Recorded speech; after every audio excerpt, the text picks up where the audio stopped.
नाजरीन, आज की वीडियो में मैं आपको काजू के ज़ियाबतीस के हवाले से जो फ़वाइद हैं वो बताऊंगा। वैसे तो इसके काफ़ी सारे फ़वाइद हैं, लेकिन जो ज़ियाबतीस यानी शुगर के लिए काजू किस तरीके से मुफीद है वो मैं आपको आज की वीडियो में बताऊंगा।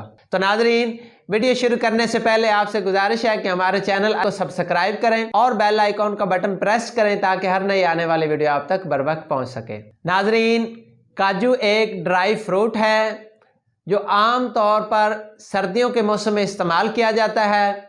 वैसे आप किसी मौसम में भी इसको इस्तेमाल कर सकते हैं और इसका जायका जो है इंतहाई मज़ेदार होता है।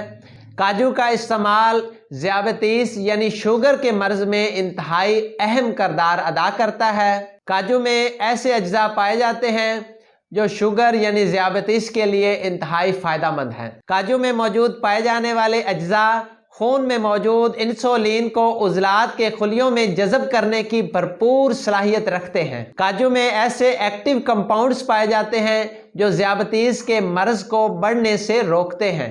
माहिरीन के मुताबिक काजू में मौजूद पोटाशियम जिस्म में मौजूद शक्कर की सतह को बरकरार रखने में मदद फराहम करता है और इसके लिए इंतहाई फ़ायदेमंद है।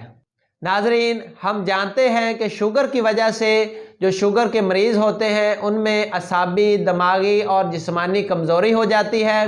तो काजू के इस्तेमाल से उन हजरात की शुगर की वजह से जो कमज़ोरी हो चुकी है, असाबी, दिमागी और जिस्मानी कमज़ोरी, वो भी ठीक हो जाएगी और वो तवाना हो जाएंगे और पहले से बेहतर ज़िंदगी गुजारने लगेंगे।